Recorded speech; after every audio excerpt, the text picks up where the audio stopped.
Okay, so there's something called garments. And the same way that you can dress yourself up to be something and put on an appearance that you wouldn't normally be naturally, your soul has the same thing. So, for example, let's just say you were born to broke, homeless parents, and you want to go get a job, or you want to put on an appearance that you're not homeless, you're much better than you were born into, right? Like, you don't define and determine who you're born to or how your nature is. Like the nature versus nurture thing, there's truth to both, right? Like you don't choose how you're born or how you're going to look. The same way, you don't choose what your soul is like. So if, let's say, you were Moshe Rabbeinu, you were born into this world with a mission, and your soul is of a certain stature. You're a leader of the Jewish people. You don't just have like a regular soul. You have a soul of a leader of a generation, right? It's like being born, I don't know, Elon Musk's kid or Jeff Bezos' kid. Like, you're born into that, right? You didn't choose that. You didn't do anything to earn it, but that's just how you were born, okay? The same thing happens with neshamas, with souls. So, how your, souls come from all different levels, from all different worlds of the spiritual world. Some are loftier than others. But your soul doesn't necessarily play 100% of the role as far as how you act in this world, the results are of your existence. Meaning, let's say you looked at Esav. Esav's soul actually came from a higher place than Yaakov's soul. But Esav was a bad dude, right? He didn't do anything good with himself. Technically, from a spiritual perspective, his soul was born to Jeff Bezos, and Yaakov's soul was also born to a lofty guy, right? They both came from a similar place, but Esav actually came from a higher place. And that higher neshama doesn't necessarily mean that it's going to be a better Jew in this world. The reason is because if you took a king of a son, a prince, a son of a king, the guy was born into royalty, but now you sent him out into the slums. He wakes up in a dumpster somewhere with no clothes on. Inside, he's still the son of a king, but now he's in a far off land and no one knows where he is, and he's walking around in these poor guy clothes, peasant clothes. And he's like, guys, I'm the son of the king. And I was like, yeah, right, sure. But if that dude let's say on the flip side, some dude is born into poverty, far away land, and somehow he makes his way to where the king lives, and he gets like a super royalty suit, and he cuts his hair nice, and he's wearing royal shoes, and he's able to dress himself in this way, and then he starts walking around. No one knows that he started off as just a homeless dude, son of homeless dudes. Now he put on this whole, these garments where he's like, yeah, I'm a son of a king, and who's going to argue that with him, right? Now, at a certain point, they might start looking into his roots and say, well, you're not the king's son. He'll be like, well, what difference does it make? Look at how I act. Look at what car I drive. Look at, let's say an investment banker, a wealth manager. If your wealth manager pulls up to sell you on using him for insurance and retirement and all your kids' college plans and investing money with him, and the dude shows up in, let's say the dude shows up in, what's up, bro? What's up? The dude Right on time. Right on time, 9:20, as he said. So let's say the dude shows up and tries to convince you to invest money with him. But that guy shows up in a white box truck with cut up shorts and, you know, a wife beater, and he's wearing his sandals, and he's like, yeah, I'm going to invest your money, right? Give me money, I'm going to invest it for you. You're going to be like, get out of here, right? I'm not giving you... Unless it was Mark Cuban. Right, I'm not giving you $1. Right, I'm not giving you $1. Now, if it was Mark Cuban, and Mark Cuban pulled up in that, you'd be like, all right, take my money, Mark. Very likely. Right? I'd take my money. Because you know his essence, he is Mark Cuban. No matter what he looks like. Right. How he's dressed.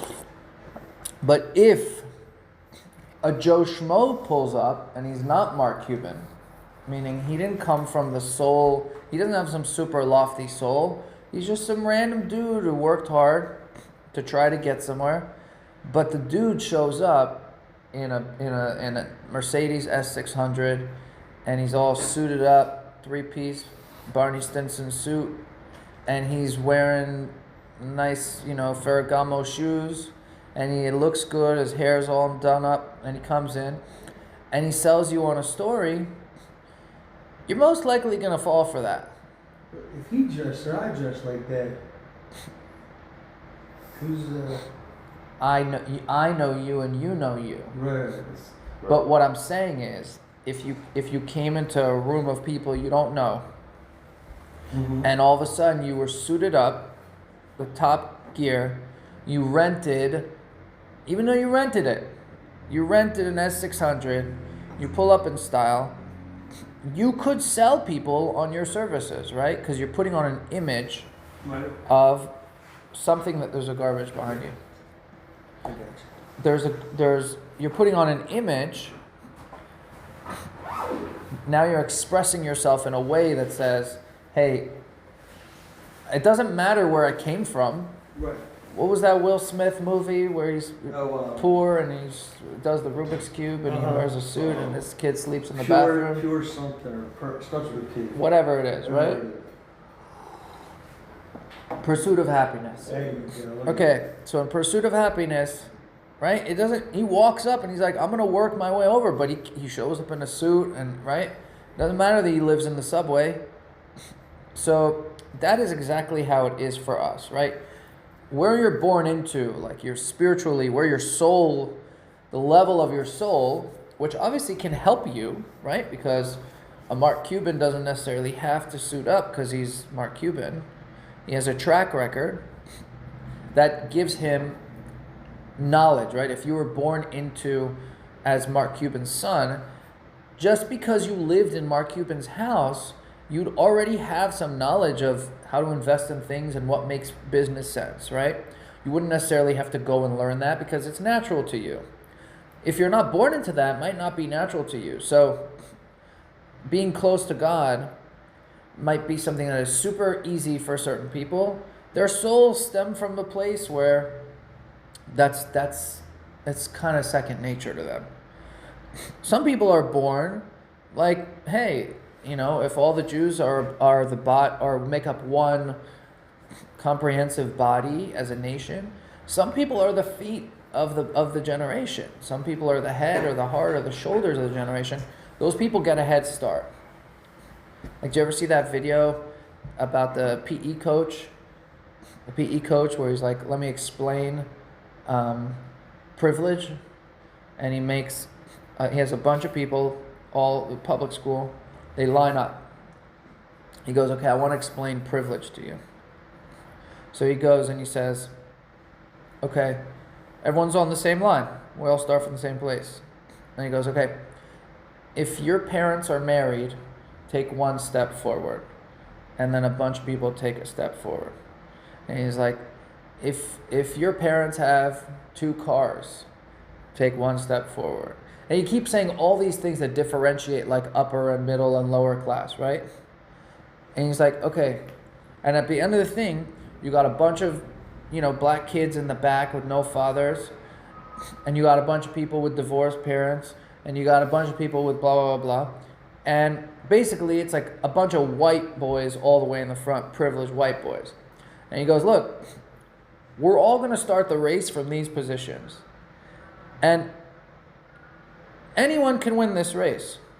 Someone might be faster than you, or starting way behind you. It makes no difference. You get a head start and those people don't. You're a lot closer to the finish line. It's easier for you to reach your goal. It's an awesome video. But our souls work the same way. We start off in a place that we don't choose. Right? Hashem takes your soul, puts it in this body. You are what you are. So some people just don't naturally feel like they want to learn something. Some people don't naturally feel connected. They don't necessarily want to daven. They don't want to do these things. So on one hand, you could say, okay, well, what do you want me to do? I was born a beggar. I was born son of beggars, right? Like, you want me to pretend to be rich? Like, no, that's not who I am. But if you were born a son of a beggar, and I had a way to give you some clothes and some shoes and a rental car and put on some, right? Before you know it, you could become equivalent to someone who was born, to wealth, right? If everyone said, well, I just stay where I'm born, that would be the end of all of us, right? You would just have, no one would ever change their fate. So when it comes to our souls are naturally going to be what they are. But our souls get to wear garments. We get to choose our clothing. And there's 3 types of garments that your soul wears. And your godly soul has them, and your animal soul has them. They're all 3 the same, and it's really just a matter of who's controlling who's steering the ship at the time. Your garments are your thought, your speech, and your action. So what you think, speak, and do really have nothing to do with the loftiness or the lowliness of your soul. You could use excuses all day and say, well, my father wasn't religious, I didn't know anything about it. No problem, dude. You were born poor, spiritually poor. But your thoughts and speech and action, the garments that you choose to wear every single day, have nothing to do with that. You have access. Imagine someone said, yeah, you were born poor, but I'm giving you an unlimited Amex to go rent whatever car you want to rent and buy whatever suit and tie you want to buy. And then you get to wear those things. What you wear as a Jew is your thought and speech and your action. And so, for example, if you're thinking about Torah, if you're speaking Torah, if you're putting on tefillin, an action, what happens when you do those things is you are dressing your soul in spiritual 3-piece, Xenia suit. And if you're using your thought, speech, and action to think about something inappropriate, to speak lashon hara about someone, to eat non-kosher, you're now dressing your soul in even worse stuff than you started with.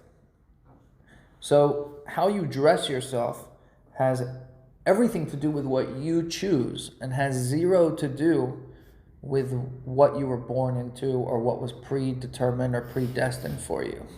Meaning, you have free will to choose exactly what you want to think, speak, and do. And that can elevate your whole game, because it doesn't matter. You don't know me from a hole in the wall. Hashem gives us a chance to reinvent ourselves every single second. Because what you choose to think, speak, and do isn't something that you set in the first part of the day and you say, okay, I wake up, I'm choosing think this, speak this, and do this, and I'm set for the day. It's something that you have to think, speak, and do every single second of every single day. That is how you live. You're a human. You think about what you think about. You talk about what's on your mind, and you do what your heart desires, right? So your heart tells you, I'm hungry. Then it sends that message to your brain. Your brain goes, what's that? How do I interpret that when my stomach starts grumbling? Oh, it means I'm hungry. What do I do about it? I call Chef Dan and I order a chicken dance, right? Rude. Right? So you get a Reuben, you get whatever you get, right? If you go Thursday night, he gives you cholent and potato cocoa. So now what you did about it is based on what you felt about it, right? Now, there's nothing wrong with being hungry and wanting food. I can choose to dress that garment by making a bracha on the food. I'm using it for energy, daven ma'ariv after, right? That means that the same thought could have been the same thought about being hungry, the same action of eating, could have been controlled by either driver. It could have been, I just want to get plastered right now for no reason and just eat a ton and then pass out on the couch, right? And I had nothing to do with it. There's no purpose. I'm just doing it because it feels good on my body. That is equivalent of, your animal soul driving the train, right? But if you do the same thing and you're like, I'm gonna invite some guys, we're gonna have, poppers and all the fries, or we're gonna talk kashir for 15 minutes while we do that. Even if the chill is an hour and a half long, you elevated that. You said, no, I'm gonna wear the 3-piece suit right now when I act on this food versus just eating for no reason, right? So all of your choices throughout the day are, what am I going to clothe my soul with, right? Now, there's 613 mitzvahs. Each one of those mitzvahs is an article of clothing that you can clothe your soul in. So what happens is, when you do any mitzvah, it's like you're putting a full garment, you're covering your soul with godliness for the second that you're doing that. When you're doing an avera, it's like you're deciding, I'm wearing torn up, gross things. It's like you're either in like a nice bath salty bath of godliness, or you're like literally laying in like a dump of shit in a dumpster. Okay? You get to choose all day long, like, okay, am I here or am I here? What am I wearing right now? Am I driving the S600 or the beat up food truck, right? Like, you get to choose what you're doing. And so, to use an excuse of, well, this is how I was born, is pretty meaningless, because, like we spoke last week, and he said, I changed my name away from this to Dan because I don't like associating with who I was named after.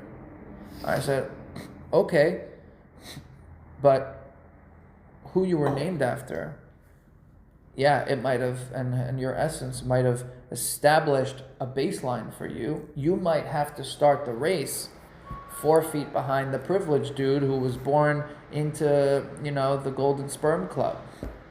But that doesn't mean that you now have to drive a old Pinto when you could rent an S600. Like, you have the Amex card, you can rent whatever you want. Now, what you think and speak and do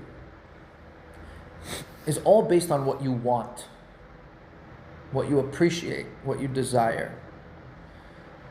And basically, we said that there's 2 things that drive all of your actions: your fear and your love. What you desire and what you're afraid of. Okay? It's like in the stock market, they say like fear and greed rules your trades. In actual all of life, all of psychology, if you love something, you think about it, you talk about it, you do something about it. If you're afraid of something, you stay away from it. People don't talk about death unless they have to, right? But people talk about money all the time because that's what they love. That's what they work for. That's what they think about. How am I going to make more money? Right? All the things that are important to you are dictated by what you want, what you fear, and what you love. So in order to wear your spiritual clothing that makes you feel or dress up. Basically, like if you want to level up, understanding number one that what you wear dictates the front that you put out to people and can elevate your game is number one. And number two is that you have to understand what happens when you do what you do and how that affects you and the world around you in order to change what you think, speak, and do.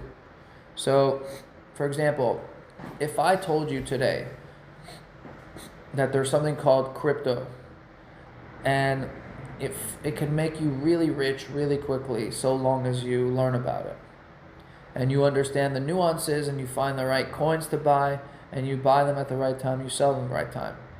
Because you have an inner drive to succeed and to make money and support your family, your natural instinct is going to be that you're going to think about it. And then you're going to want to find out more and you're going to speak about it. You're going to talk to other people who know about crypto. And then you're going to act on it. You're going to start watching YouTube videos about crypto to learn all about it so that you could do the right thing to make money for your family. And then you're going to buy crypto and you're going to do whatever you do with it, right? So now you thought about it, you spoke it, and you acted on it because it's something that drives your desire to whatever it is, right? So choosing, it's nice to say that you can choose your own clothes, but why you choose certain clothes versus others is all about what you actually like, what you want, and what you're afraid of. If I tell you that you get to dress in a suit and that gets you money, you're going to want to wear those clothes. You're going to want to pick out nice clothes. If you don't understand that, you're just going to pick clothes at random. It's not going to matter to you. If you're like, oh, I don't know, does wearing a suit even help me? Does wearing a bathing suit to work help me? I don't know. Most people don't know anything. So you just put on random clothes sometimes because it feels good, and I guess it's hot outside, so I'll wear a t-shirt, and it's cold, so I'll wear a sweatshirt, right? They don't exactly have a reasoning where, hey, I have to have results from what I'm doing, therefore I want to dress a certain way, or it's beneficial for me to do X, Y, and Z. Because they don't learn anything. They don't know what is good for them, what they want on the inside, what they don't want. Once you know those things, you can have a plan of action, right? You can say, okay, there's 365 ways for me to suit up. Because those are the 365 positive averos. 365 ways for me to not wear filthy clothes. And there's 248 positive ways where I can go and acquire nicer suits and shoes to wear. So every time you do a positive commandment, it's like you're dressing yourself in nice clothes. Now it could be thinking positive things, it could be talking Torah, it could be saying words of prayer. And that's also why when you daven, you have to say the words, because that makes it an action. Otherwise, you're just thinking davening. If you don't say the words with your mouth, it's like you never davened, because the action of davening is and the action of Torah study is that you are actually acting on your speech. You make your speech into an action. So it's like you're thinking godliness, you're speaking and you're acting by speaking Torah and by speaking davening. So every time you do an Avera, you're deciding, no, I'm going to wear a bathing suit to work today, right? But you're going to stand in front of the king. You show up in a bathing suit, right? Your soul is the king's son. Why are you dressing the king's son in a bathing suit like a homeless guy when he's the king's son? He should be walking around in, Tom Ford. So what you wear is a constant choice that you get to make. And it's literally, are you going to think, speak, and act what your godly soul wants, which is, am I going to not dress myself in the 365 Averas and dress myself in the 248 positive commandments? Or am I going to do the opposite of that? Okay? Now, you could say, hey, if you're born into beggar's clothing and you don't wear a suit, you're not upgrading, but you're not downgrading. But if you're born into regular beggar's clothing and then you get stripped of your clothes, that's worse than you started off, right? So an Avera is you, no matter where you started, saying, I'm going to rip off more layers. I have nothing left. A positive commandment is like if you don't do a positive mitzvah. Like let's say you have a chance to put on tefillin. You have a chance to put on tefillin. Or, here's a good example, tzitzis, okay? You don't get an Avera for not wearing tzitzis unless you're wearing a four-cornered garment that doesn't have tzitzis strings on it. If you're wearing a regular t-shirt, you're not doing anything wrong by not wearing tzitzis. So it's like, hey, I was born into these beggar clothes, I'm just still wearing them.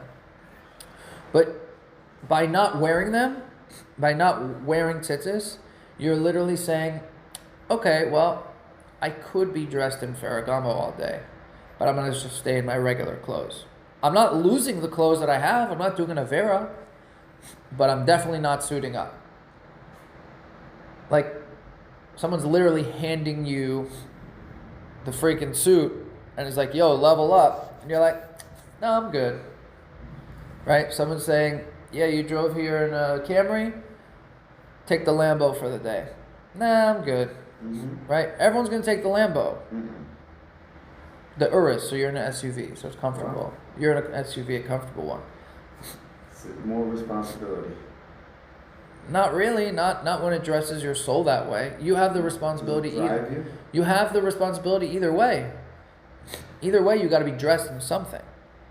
You're walking Yeah, around. It costs you more if you if No, you ruin it's on a Daddy's Ferragamo Amex bill. suit, or if you ruin it. What? Some people dress for success. It makes them feel good. It doesn't cost you anything. That's what I'm It saying. doesn't cost you. I mean, it costs for the material thing, but from a Spiritually, yeah, no, what does it cost you, right? no. So the opportunity cost. It's emotional damage.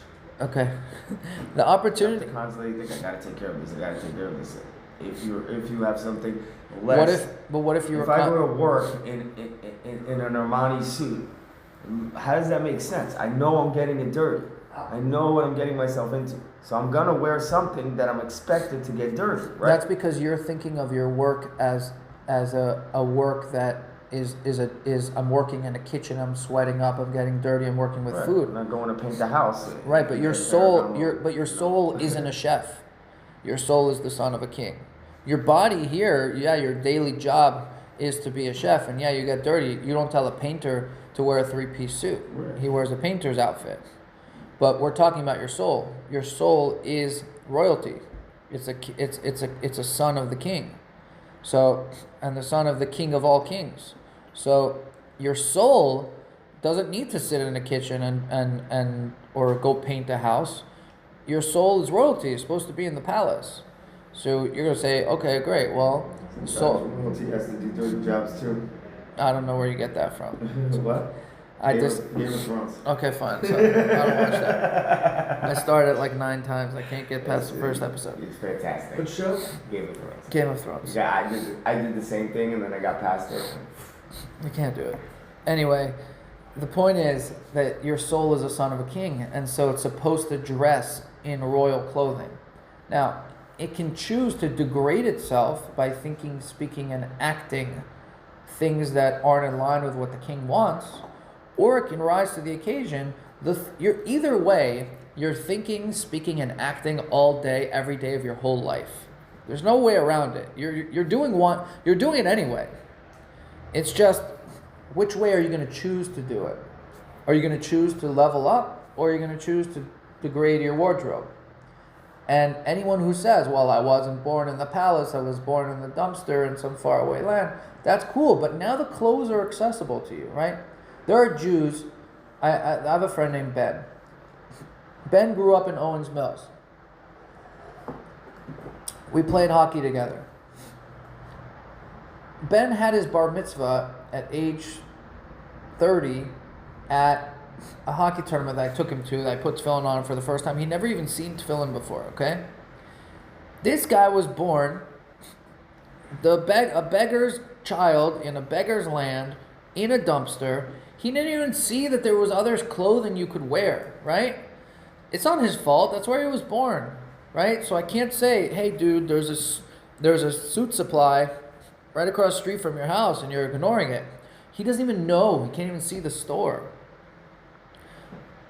So you can't blame him for not knowing. But once you do know that there's a rental car agency that's renting out free Benzes, and there's a suit store giving out free suits, and you could go and wear whatever you want, at that point it's on you. You have an opportunity cost either way. Because you're either costing yourself an upgrade or a downgrade. If you're like, hey, I'm going to get dirty, I don't want to dirty up this suit, well then that means you're already thinking of yourself as someone who's supposed to get dirty. But if you understand what your soul is, which is the son of a king, the son of the king is not supposed to be working in the fields or painting the palace. He's supposed to be chilling with the king, right? So every single Jew is the son of a king. And the king gives us ways to suit up and says, hey, I don't care where now, yeah, you might have been born into here. I might have sent you to a faraway land. But guess what? You are the son of a king. And if you recognize that, and now I make it accessible to you to have your garments, your thought, speech, and your action be leveled up, fancy, like the son of a king. Now it's on you to decide, do I want to dress myself as the son of the king? Or do I want to strip myself of these clothing and just stay a beggar, right? That's on you. When you see, and remember, this is all about your desire. What you think and speak and do is based on what you know. Like a kid who's 5 years old is going to cry when he doesn't have candy. Or if you tell him, hey, if you go to sleep and brush your teeth and do all this good stuff, you will get candy. I can't do that to you. I can't say, hey, John, go to work nicely, go do this and this and this, and I'll give you a lollipop tomorrow. You'd be like, I don't care about lollipops, right? But your wife has other things she can get you to act nicely for, right? Because you have a different understanding. The kid doesn't know. You as an adult know that, hey, there's things that speak to me now that I know what's available, what's readily available. If you know that Hashem is King of all kings, you're like, well, I don't want to rebel against that, right? Like, he creates me anew every single second. And if he stopped, I would disappear and my whole life disappears. So, hey, wait a second. So now I want to be in line with that king because I'm the king's son. Well, what does the king hate? He hates things that go against what he loves. It's just simple. If you love certain things, you hate things that oppose whatever it is that you love, right? If you love Israel, you're going to hate Hamas. There's no way around it, right? It's always the opposites. You can't love two opposing things. You either love something and hate the opposite, or you hate it and love the opposite. So if you know what the king wants, and you want to be in line with him because you're like, I'm the son of a king, you're going to automatically hate all the things that he doesn't like. You're going to hate them too. Like if you have a best friend, your best friend got screwed by someone big time. Are you going to be like, well, I kind of like that dude that screwed my best friend? You'd be like, no, he screwed my best friend. I hate you too, right? It doesn't have to be, there's some logic, right? You hate that dude because he screwed your best friend. Hashem is like, well, I set up a world and I put all these things that are anti-me, that blind me, that hide me, things that go against me, things that are treif, things that have no holiness behind them. So I say, hey, I love holiness. I hate everything that goes against that.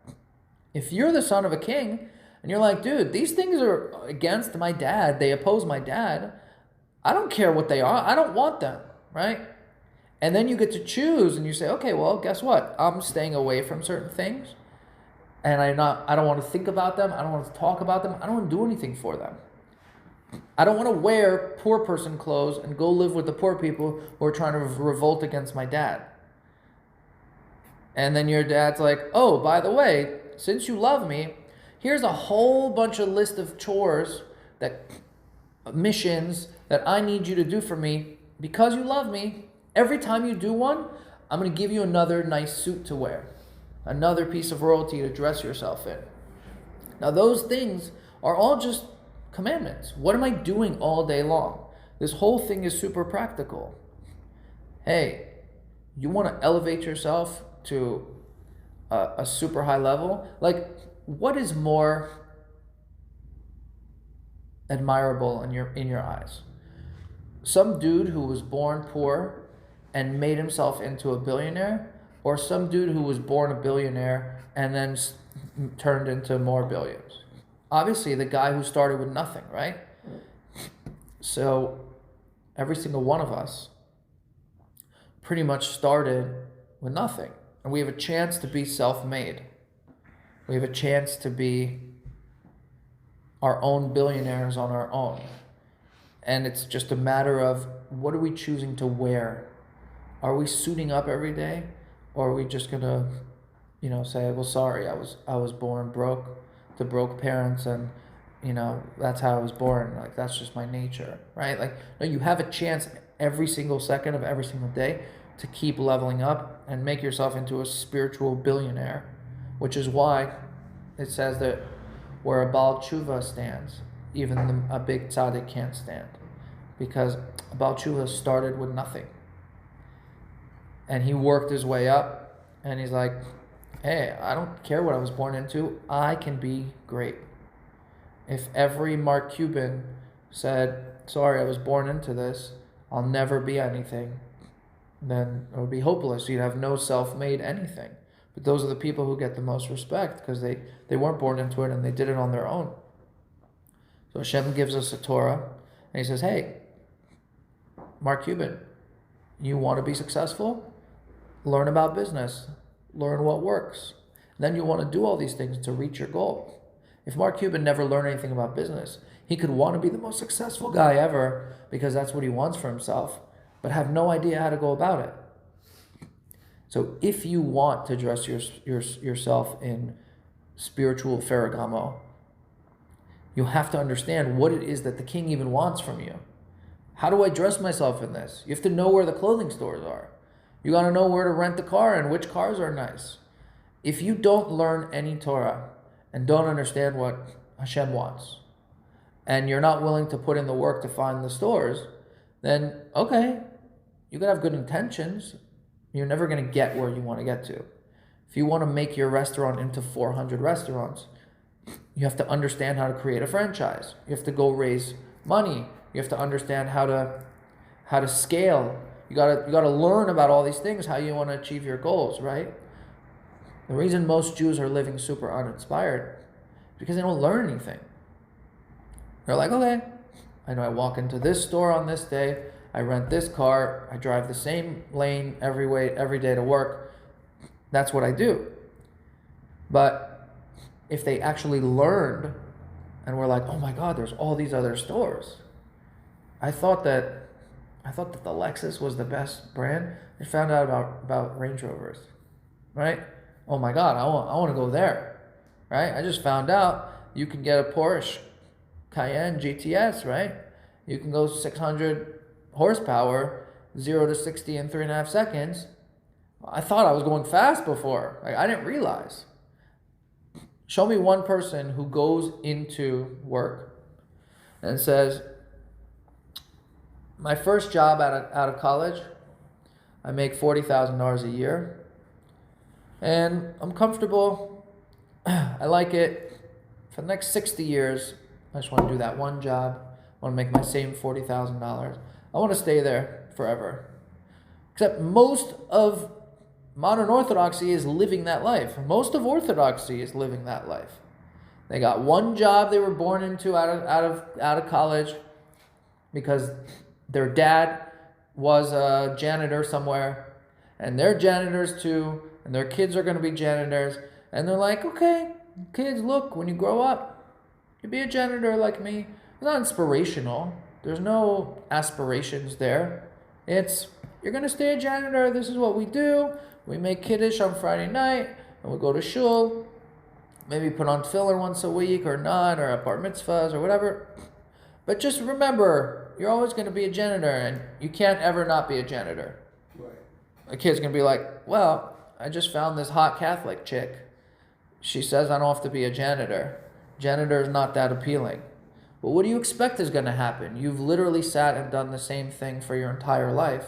And your kid and you're a janitor, and you're telling your kids your father was a janitor, and that's why you're a janitor, and your grandfather was a janitor, so that's why he was a janitor. Your father was a janitor, and everyone just keeps being janitors, right? That's all they're ever doing.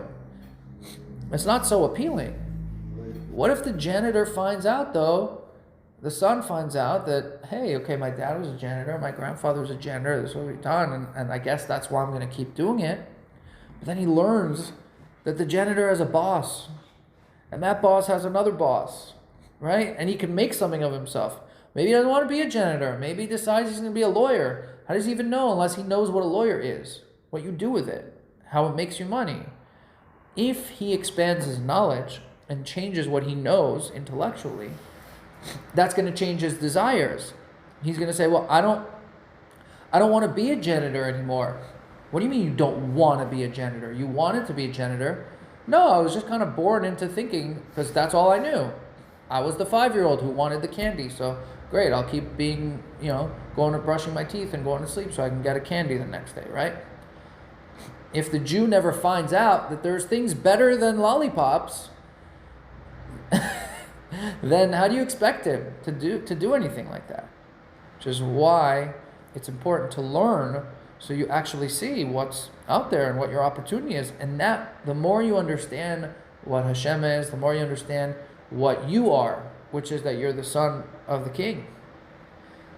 And you should be suited up in these nice garments, the more it's going to be easy for you to say, okay, I change what I want. I change my desire now. I realized I don't need lollipops. I can get chicken lollipops. Those are much better than Dum-Dums. But I didn't even know about them. But now I don't care about Dum-Dums anymore. Your kid cares about candy. Yeah, my kid loves Oh my candy. God.